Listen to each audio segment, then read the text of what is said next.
Postal ballot. তো আপনাদের পক্ষ থেকে কি ধরনের মতামত দিয়েছেন বা আপনাদের অবস্থানটা একটু বলবেন। ধন্যবাদ। আজকে আমাদের নির্বাচন কমিশনের পক্ষ থেকে আমাদেরকে দাওয়াত করা হয়েছিল একটা সেমিনারে অংশগ্রহণ করার জন্য। আর কাদেরকে দাওয়াত করা হয়েছে এটা আমাদের জানা ছিল না, কারণ আমাদের যেমন দাওয়াত করা হয়েছে তেমনি অন্যদেরকেও দাওয়াত করা হয়েছে। কাজেই কাকে দাওয়াত করেছে আর কাকে করে নাই এটা আমাদের জানা নাই। এখানে নির্বাচন কমিশনের পক্ষ থেকে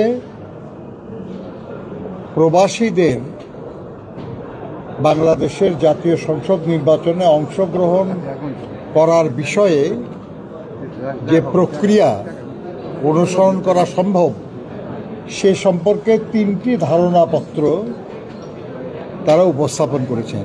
একটি ঢাকা বিশ্ববিদ্যালয়ের একজন প্রতিনিধি, একটি বুয়েটের একজন প্রতিনিধি, আর একটি MISTর প্রতিনিধি। আপনারা তো একটু আগে বলছিলেন যে এগুলোর বিষয়গুলি কি। আমরা শুনেছি এবং বিভিন্ন রাজনৈতিক দল তাদের অবস্থান ব্যক্ত করেছেন। আমরা তাদেরকে বলেছি যে যা আপনারা এখানে প্রেজেন্ট করেছেন এগুলো আমরা শুনলাম, আমরা আমাদের দলে এই নিয়ে আলোচনা করে আমাদের দলের অবস্থান আপনাদেরকে আমরা জানাব। তবে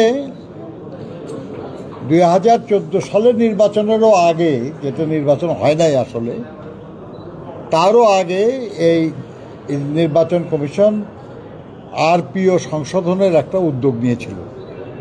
তখন আমরা বিএনপির পক্ষ থেকে যে প্রস্তাবগুলি করেছিলাম, যেটা নিয়ে দেশনেত্রী বেগম খালেদা জিয়ার নেতৃত্বে আমরা নির্বাচন কমিশনে এসেছিলাম, সেখানেও আমরা প্রবাসী বাংলাদেশিদের জন্য ভোটের অধিকার আমরা দাবি করেছি। এরপরে 2016 সালে বিএনপির চেয়ারপারসন দেশনেত্রী বেগম খালেদা জিয়া যে ভিশন 2030 ঘোষণা করেছিলেন, সেখানেও প্রবাসী বাংলাদেশিদের ভোটের অধিকার দেওয়ার কথা বলা হয়েছে। 2023 সালে বিএনপির পক্ষ থেকে 27 দফার রাষ্ট্র সংস্কার বা রাষ্ট্র কাঠামো মেরামতের রূপরেখা আমরা একটা ঘোষণা করেছিলাম। সেখানেও প্রবাসী বাংলাদেশিদের জাতীয় সংসদ নির্বাচনে যাতে ভোট দিতে পারে সেই ব্যাপারে আমরা প্রস্তাব করেছি, দাবি করেছি।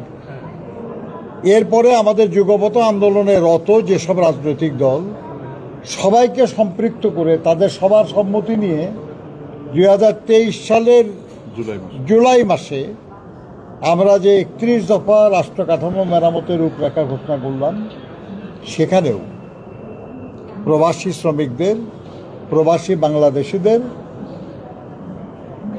বাংলাদেশের নির্বাচনে অংশগ্রহণ করার অধিকার আমরা দাবি করেছি। কাজেই আজকে যে উদ্যোগ নির্বাচন কমিশনের পক্ষ থেকে নেওয়ার কথা বলা হয়েছে, এই উদ্যোগের প্রতি আমাদের শুধু সমর্থন না, এটা আমাদেরই দাবি। এবার প্রধান উপদেষ্টা বলেছেন নির্বাচন কমিশন এই ব্যাপারে উদ্যোগ নিয়েছে, আমরা ধন্যবাদ জানাই তাদের। কিন্তু এটা আমাদের সমর্থনের প্রশ্ন না, শুধু এটা আমাদের দাবি বাস্তবায়ন হচ্ছে বলে আমরা খুশি।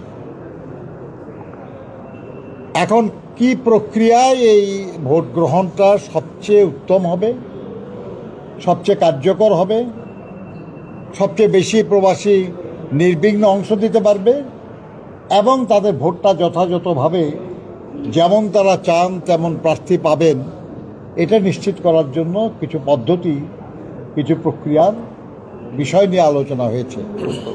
আমি আবার বলছি যে এই ব্যাপারে বেশ কিছু ভালো প্রস্তাব এসছে। তার মধ্যে যেই প্রস্তাবটা সবচেয়ে কার্যকর হবে, সবচেয়ে গ্রহণযোগ্য হবে, সবচেয়ে আধুনিক হবে, বাস্তবায়নযোগ্য হবে এবং সবচেয়ে সাশ্রয়ী হবে। কারণ আমরা খুব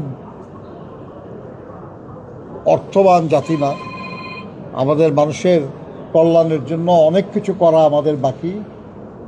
সেটাও আমাদের বিবেচনা করতে হবে যে ধরনটা সবচেয়ে সাশ্রয়ী হবে সেরকম ধরনে এবং সহজলভ্য, সহজবোধ্য এরকম একটা প্রস্তাব আমরা আমাদের দলের পক্ষ থেকে করব। সার্বিক প্রেক্ষাপটে আপনাদের কাছে গ্রহণযোগ্য পদ্ধতি কোনটা মনে হচ্ছে? আপনি এখনই যদি বলতে বলেন তাহলে এতক্ষণ কি বক্তৃতা করলাম আমি বলেছি যে আমরা তো দলের পক্ষ থেকে এখানে এসেছি, আমরা জানলাম তাদের সব ডকুমেন্ট এগুলো আমরা নিলাম, আমরা আমাদের দলে আলোচনা করে আমাদের দলের পক্ষ থেকে আমরা জানাবো। তারা বলেছেন 15 দিনের মধ্যে, এবং এটাও বলেছেন যদি 15 দিনের মধ্যে না হয় আর একটু বেশি হলেও কোনো অসুবিধা নাই, কিন্তু আমরা মনে করি না যে এত বেশি সময় লাগবে, কারণ আমাদের তো এই নিয়ে কাজ করা আছে কিছু। আপনারা যে 31 দফায় যে দাবিটি জানিয়েছেন এটার পক্ষে, সেখানে কি আপনারা কোনো পদ্ধতি উল্লেখ করেছেন যার সাথে তাদের পদ্ধতিগুলো ম্যাচ করছে? আপনি এটা দাবির মধ্যে পদ্ধতির উল্লেখ তো থাকে না ভাই। আপনি দাবি করবেন যে আগামী ডিসেম্বরের মধ্যে নির্বাচন চাই, এখন যে নির্বাচনে কারা কারা প্রিজাইডিং অফিসার, পোলিং অফিসার হবে, রিটার্নিং অফিসার সবই বলবেন দাবির মধ্যে। আমরা বলেছি যে প্রবাসী বাংলাদেশিদেরকে জাতীয় সংসদ নির্বাচনে অংশগ্রহণ করার সুযোগ দিতে হবে, ব্যবস্থা করতে হবে। কিভাবে করবে এই নিয়ে আলাপ করলেন তারা কিছু প্রস্তাব করেছেন, 3টা প্রস্তাব। এর মধ্যে কোন প্রস্তাব কিংবা কোন কোন প্রস্তাবের কোন অংশ, তাই না, এটা তো কোনো রিজিড ব্যাপার না আর কি, আমরা আলোচনা করে জানাবো। ধন্যবাদ আপনাদের সবাইকে। একটা প্রশ্নের উত্তর যদি দিতেন, এখন পর্যন্ত রাজনৈতিক দল, নির্বাচন কমিশন, সরকার সবাই বলছে প্রবাসীদের ভোটের বিপক্ষে মতামত দিচ্ছে। একজন বাংলাদেশি হিসেবে আমি চাই যে প্রবাসীরা এই আওতায় আসুক। গত সময়ে আমাদের যে নির্বাচন কমিশনার আমাদের সঙ্গে কথা বলেছিলেন একদিন এই বিষয় নিয়ে, সেদিন তিনি বলছিলেন যে 3টা পদ্ধতিরই কিছু ত্রুটি, কিছু বিচ্যুতি, কিছু সীমাবদ্ধতা, কিছু সুবিধা আছে। এখন যেখানে আমাদের নির্বাচনের পদ্ধতি এখনো ত্রুটিপূর্ণ, যে কারণে আমরা এই 5ই আগস্ট হলো, মানে এই ভোট একটা বড় ফ্যাক্টর ছিল সেখানে, তো যেখানে আমাদের দেশের মানুষেরই ওইভাবে ভোটাধিকার এখন পর্যন্ত আমরা প্রতিষ্ঠিত করতে পারিনি, এই একটা বৃহৎ পরিসরে আবার ত্রুটিপূর্ণ পদ্ধতিতে আমাদের আসলে আগালে ভালো হবে কি মন্দ হবে? যদিও আমি চাই এটা হোক, মানে এটা আপনাদের থেকে আমরা জানতে চাওয়া যায়। আপনি দেখেন, আপনি যে কোনো কাজ শুরু করতে গেলে প্রথম দিকে কিছু ত্রুটি বিচ্ছেদ থাকতেই পারে। এটা প্রক্রিয়ার মধ্যে দিয়ে, অনুশীলনের মধ্যে দিয়ে সেটা ত্রুটি দূর হয়। তা আপনি যেটা বললেন আর কি, যে আমাদের দেশের যে বর্তমান নির্বাচন যে প্রক্রিয়া, সেটাতেও কিছু ত্রুটি আছে, তাহলে কি নির্বাচন বন্ধ করে দেবো আমরা? প্রবাসীদের অংশগ্রহণের সুযোগ দিতে যে প্রক্রিয়া, সেই প্রক্রিয়ায় যদি কিছু ত্রুটি থাকে সেটা সহজে আমাদেরকে শুরু করতে হবে, যাতে করে অনুশীলনের মধ্যে দিয়ে আমরা সেই ত্রুটি দূর করতে পারি, কমাতে পারি। আর একটা জিনিস যেটা, সেটা হলো যে যদি এরকম কিছু নাই থাকবে তাহলে কি এত সংস্কার, এত বিপ্লব ইত্যাদি কথা আমরা কেন বলি? আপনার আসলে কি কোনো কিছু ফুল প্রুফ যে যেটা আর কোনো পরিবর্তন লাগবে না, যেটা নিয়ে কোনো সমালোচনা নাই, তাই না? কাজেই এই নিয়ে দুশ্চিন্তার কিছু নাই। আমরা মনে করি আর কি যে প্রবাসীরা, তারাও আমাদের দেশের নাগরিক, তাদের অধিকার আছে দেশের কার্যক্রমে অংশগ্রহণ করার, এবং তারা তাদের যে দায় বাংলাদেশের প্রতি, সেটা শোধ করার ব্যাপারে যে কঠোর পরিশ্রম করে চলেছেন, সেই মরুভূমির তপ্ত আগুনের মধ্যে, কিংবা মালয়েশিয়ার জঙ্গলে, কিংবা ইউরোপ আমেরিকার প্রচণ্ড ঠান্ডায় কাজ করেও যারা আমাদের দেশের জন্য রেমিডেন্স পাঠান, যারা আমাদের দেশের কল্যাণের জন্য নিজেদের নিবেদিত করেন, তাদেরকে অধিকার দেওয়া আমাদের কর্তব্য। নজরুল ভাই, বিএনপি ডিসেম্বরের মধ্যে নির্বাচন চাচ্ছে, এরই ধারাবাহিকতায় আমরা দেখতে পাচ্ছি যে সরকারকে বিভিন্নভাবে তারা সহযোগিতা করছে, ঐক্যমত্য কমিশনের সাথে বৈঠক, কমিশনের সাথে বৈঠক।